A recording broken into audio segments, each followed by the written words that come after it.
Hi, I'm Andy Barrow, the Associate Director of the Life Science Division, and this is What's New in Life Sciences, Episode 4. Health, wellness, fitness has been a very popular sort of life hack over the last few years. People want to and are living healthier, faster, stronger, younger, but some of us, weight loss is still a challenge. Lancet had a study in 2022 that suggested over 1 billion people were considered to be obese worldwide. Since 1990, obesity has doubled in adults and quadrupled, quite alarmingly, in children. And when they say children, they mean people who are 5 to 19 years old. That is still quite an alarming number. Weight loss and obesity being global challenges as they are, let's take a closer look more specifically at Europe and maybe how a recruitment company can help with some of these challenges for some of the organisations out there. In 2019, nearly 53% of European adults were considered to be overweight. Diabetes drugs have been a popular way to combat weight loss as an alternative method.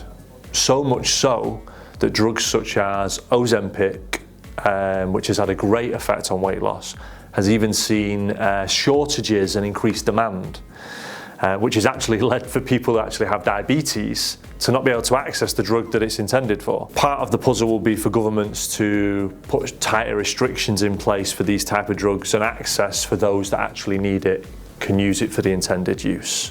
But the problem remains that those who are looking for a solution to weight loss or their challenges for being overweight still need one. Currently there's a market dominance as well. Eli Lilly and Novo Nordisk accounted for over 90% of the market. In fact, both generating well over 500 billion euros in revenue each. On one hand, you could say there is a domination, but on the other hand, that can potentially present, based on the shortages, a unique opportunity. So the current landscape presents both a massive challenge but also a huge opportunity. The result?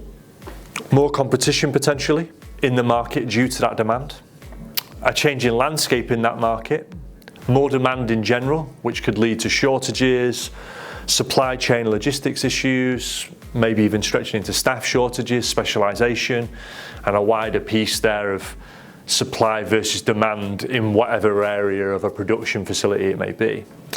Stricter laws, as I mentioned earlier, misuse or access for the right people for the right products.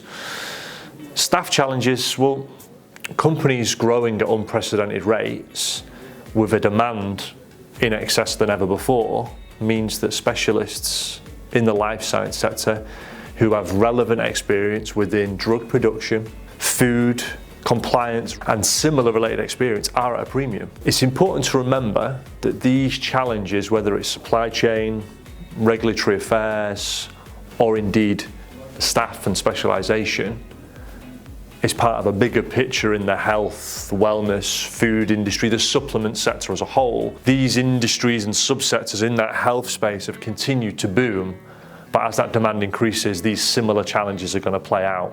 So what happens next? Companies such as Amgen, Pfizer, Roche will all look to and already are developing their own weight loss products. Over the next 5 years, studies suggest that their market share will increase. So that gain there will be over 20% in the next sort of 4 or 5 years for these organisations. That, of course, in itself means more investment. That could be the likes of Eli Lilly, as we touched upon, Novo, Catalent, all investing not millions, but billions in new facilities and drug production sites across Europe and the United States. Another element of what we'll see next is the speed of drug development. If we see in the recent landscape the advancements of how quickly something can get to market, this will be very prevalent, particularly for such a product that's so topical and so current and potentially in some instances life-changing.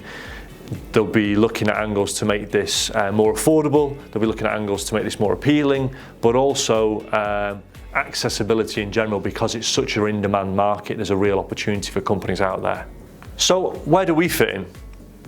How can a recruitment company like ourselves, like Amoria Bond, help? Firstly, our network and our specialisation in terms of the identification of life science specialists across advanced engineering who have got a scope and expertise in drug development, the ability to work to a pace, adopting strict deadlines based on your timelines. We can, for interim vacancies, even turn around vacancies in a matter of days. A transparent process with set, clear milestones, from CV reviews, to feedback loops, to referencing, to market reports, to give you an idea of whatever challenges you face, you know what's happening roughly in the wider market as well, what the challenges people face in general in hiring and how to overcome them. That's it for this week's episode. Any questions, any more insight? If you'd like a meeting to discuss your demands, challenges, solutions further, please reach out to the relevant teams or myself, and we look forward to seeing you next time.